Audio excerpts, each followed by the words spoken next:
মার্কিন প্রেসিডেন্ট হিসেবে দ্বিতীয় দফায় শপথ নেওয়ার আগে থেকেই অদৃশ্য এক শক্তির মোকাবিলা করতে হচ্ছে ডোনাল্ড ট্রাম্পকে, আর সেটি হলো ভয়াবহ দাবানল। এই শক্তির কাছে রীতিমতো খাবি খেতে হচ্ছে বিশ্বের অন্যতম শক্তিধর এই রাষ্ট্রপ্রধানকে। লস অ্যাঞ্জেলেস নিউ জার্সির রেশ কাটতে না কাটতেই দাবানলে পুড়ছে যুক্তরাষ্ট্রের আরেক অঙ্গরাজ্য মিনেসোটা। এই অঙ্গরাজ্যের উত্তরে ছড়িয়ে পড়েছে ভয়াবহ তিনটি দাবানল। এতে এখন পর্যন্ত 20,000 একর বনভূমি পুড়ে ছাই হয়ে গেছে। সংবাদ মাধ্যম রয়টার্স জানিয়েছে, ফায়ার সার্ভিস কর্মী ও হেলিকপ্টার থেকে ছিটানো অগ্নি প্রতিরোধ পদার্থেও একটি দাবানলকেও শান্ত করা সম্ভব হয়নি।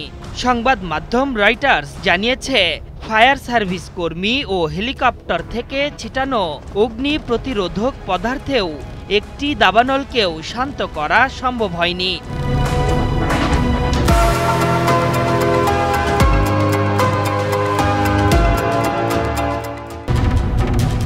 স্থানীয় সময় বুধবার মিনেসোটার জেনকিন্স ক্রিকের আগুন ক্যাম্প হাউজের আগুনের চেয়েও তীব্র আকার ধারণ করেছে।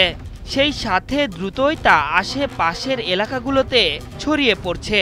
রয়টার্স জানিয়েছে, 3 দাবানলের ছোবলে এখন পর্যন্ত 20,000 একর বনভূমি পুড়ে গেছে। কিন্তু দাবানলের তীব্রতা এতই যে শত প্রচেষ্টাতেও এটি নিয়ন্ত্রণে আনা সম্ভব হয়নি। সেন্ট লুইস কাউন্টির শেরিফ গর্ডন জানিয়েছেন, 3টি দাবানলই এখনও সক্রিয় এবং সেগুলোর গতি নিয়ন্ত্রণে আনার কোনো আশা কিংবা লক্ষণ দেখা যাচ্ছে না। এই দাবানলে একাধিক স্থাপনাও ধ্বংস হয়ে গেছে।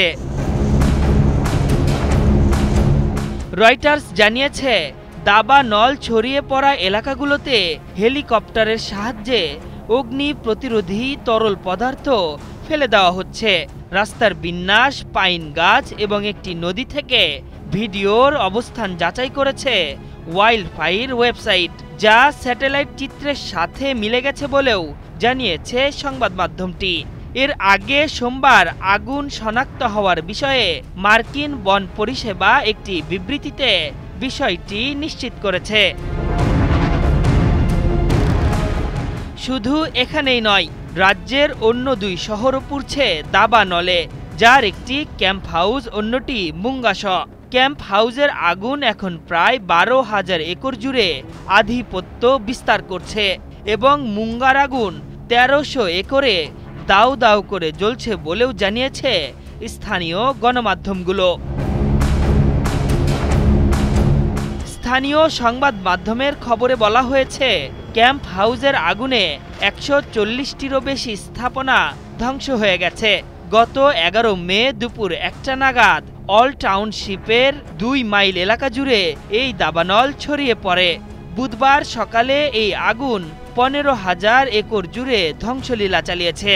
তবে এই ধ্বংসের পরিমাণ কিছুটা কমতে শুরু করেছে, কেননা স্থানীয় সময় বুধবার ও বৃহস্পতিবার বৃষ্টির পূর্বাভাসে এই পরিস্থিতির অবনতি রোধের ইঙ্গিত দেওয়া হয়েছে। আশরাফুল ইসলাম, ৭১।